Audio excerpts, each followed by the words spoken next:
Imagine this. What if a killer walked free for 47 years? No evidence for the police, no warrant for the court, no answers from the system, and every single year, one family kept asking just one question. Will we ever get justice? This is the story of a young girl, a broken brother, an unfinished love story, and a killer who turned Valentine's Day into his hunting ground. This is the story of Carla Walker. Fort Worth, Texas. During the late 1960s and 70s, the city looked peaceful on the surface, but beneath it, something dark was growing. Young women began disappearing. Some bodies were found. Some were never found at all. Police investigations went nowhere. Each time the same words, "We're working on it." But the truth was simple. No one knew who the killer was. Then came Valentine's Day, 1974. Carla Walker, age 17 years old, beautiful, intelligent, kind, loved by everyone at school. Her little brother, Jim Walker, was only 12 years old.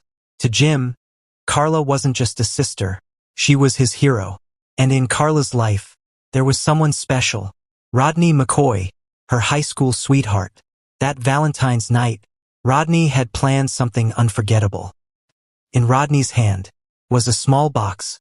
Inside, a rose-shaped ring with a tiny diamond in the center. Promise ring. It meant, "I'm here, I'm yours, I promise." Carla opened the box, smiled, and hugged him without saying a word. That night, they went to the school dance. They laughed, they danced, they dreamed.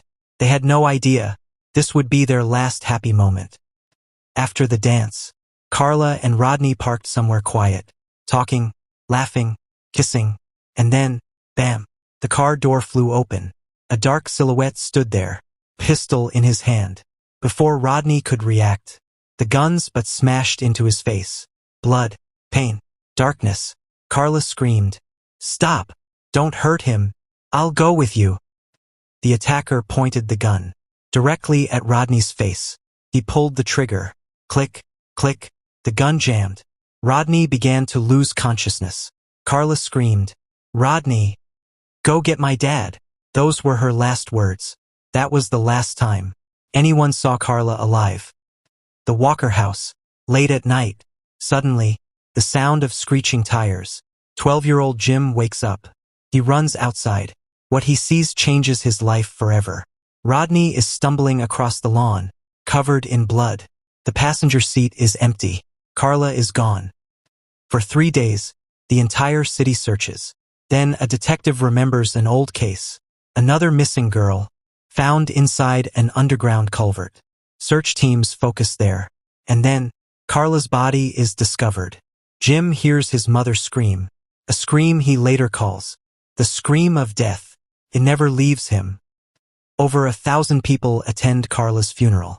Rodney stands beside the Walker family, but whispers fill the room. Suspicion follows him everywhere. As Rodney approaches the casket, his heart stops. The promise ring is gone. In that moment, his world collapses. The town turns against Rodney. Unable to escape the judgment, he leaves Fort Worth. He moves to Alaska, works on oil rigs, and never returns. Jim grows up angry. He sleeps inside the culvert, where Carla's body was found.